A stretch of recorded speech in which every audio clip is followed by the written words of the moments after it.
अस्सलाम वालेकुम मेरी यूट्यूब फैमिली खुश रहें अपने लिए और अपनों के लिए। और मेरे साथ बनाएं बहुत यम्मी बहुत मज़ेदार सा कीमा आलू। जी स्टार्ट करते हैं। बिस्मिल्लाहिर्रहमानिर्रहीम। मैंने तकरीबन 3 पाव ले लिया बीफ का कीमा। साथ जाएंगे इसमें आधा किलो आलू।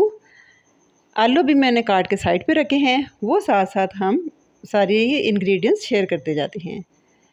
3 पाव कीमा में मैंने ले लिया एक छोटा प्याज, एक जाएगा टमाटर, 3 से 4 जाएंगी सब्ज़ मिर्च और 1-2 इंच का जाएगा टुकड़ा अदरक का और थोड़ी सी जाएगी लहसुन अदरक की पेस्ट। जी स्टार्ट करते हैं। सबसे पहले मैंने अपने पैन में एक प्याज को रफली चॉप करके डाल दिया और इसको तकरीबन हाफ कप ऑयल में मैं करूँगी लाइट ब्राउन। मैं मोस्टली कीमे को कोई पानी लहसुन प्याज अदरक डाल के पहले नहीं कुक करती। मैं पानी को हमेशा लाइट ब्राउन प्याज करके अच्छी तरह भून के फिर करती हूँ। यकीन करें फ्रेंड, इससे इसका टेस्ट बहुत यूनिक और जो असल बीफ का टेस्ट होता है वो आएगा।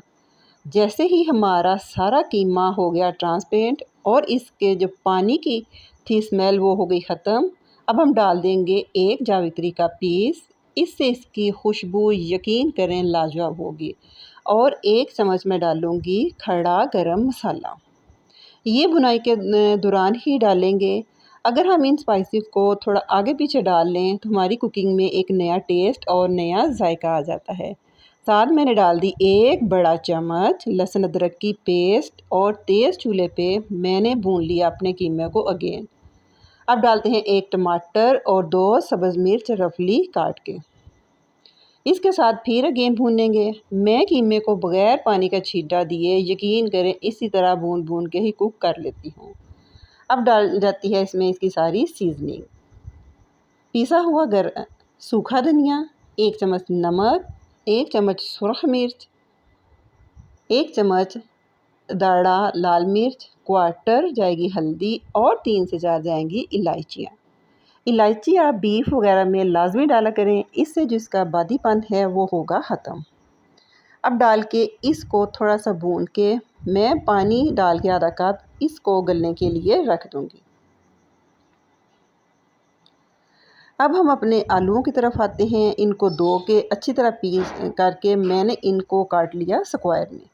सम टाइम मैं बहुत बड़े बड़े आलू डालती हूँ और कभी मैं डालती हूँ बिल्कुल छोटे छोटे। ये आपकी अपनी वेरिएशन है कि आप जिस तरह चाहें अपनी कुकिंग को नया जायका और नया रंग दे सकती हैं। अब जी आलू डाल के हम करते हैं फिर मिक्स।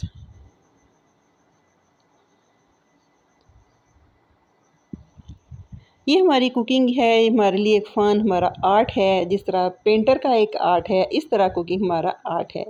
अब डाल दी मैंने स्लाइस अदरक। 1 से 2-4 दफ़ा चम्मच चलाया। जैसे ही सारा ऑयल ऊपर आ गया और आलूओं का स्टार्च ख़त्म हो गया, ये देखें फ्रेंड्स, इसमें आलूओं का सारा स्टार्च ख़त्म हो गया है और ऑयल आ गया है ऊपर। अब इसमें मैं डाल दूंगी 1 से 1.5 गिलास पानी, जितनी हमें इस आलू कीमे की चाहिए ग्रेवी। क्योंकि अगर आपने नान के साथ इनको सर्व करना है तो आपको थोड़ी सी इसकी ग्रेवी ज़्यादा रखनी पड़ेगी। मैंने तकरीबन इसमें 1-1.5 गिलास डाल दिया पानी। अब इसको चूल्हा हल्का करके ऊपर 3-4 सब्ज़ मिर्चें डाल के पकने देंगे। इस जायके पे सब्ज़ मिर्च का फ्लेवर बहुत आएगा। जैसे ही आलू सॉफ्ट हो जाते हैं मैंने क्रश करके डाल दी कसूरी सूखी मेथी। इसके जायके से तो कौन नहीं वाकिफ़। अब एंड पे जाएगा 1 चम्मच पिसा हुआ गरम मसाला। जी अब हम अपनी इस कुकिंग को कर देते हैं सिमर। जैसे ही तैयार होते हैं हम कर देंगे सर्व। ये देखें जी हमारे माशाल्लाह से बहुत super duper yummy restaurant style और बड़ा ज़बरदस्त सा नान फुलके और रोटी के साथ खाने वाला मज़ेदार सा कीमा आलू तैयार है। अगर फ्रेंड्स आपको मेरी ये रेसिपी पसंद आई हो, लाइक कीजिए, शेयर कीजिए। टेक केयर, अल्लाह हाफिज़।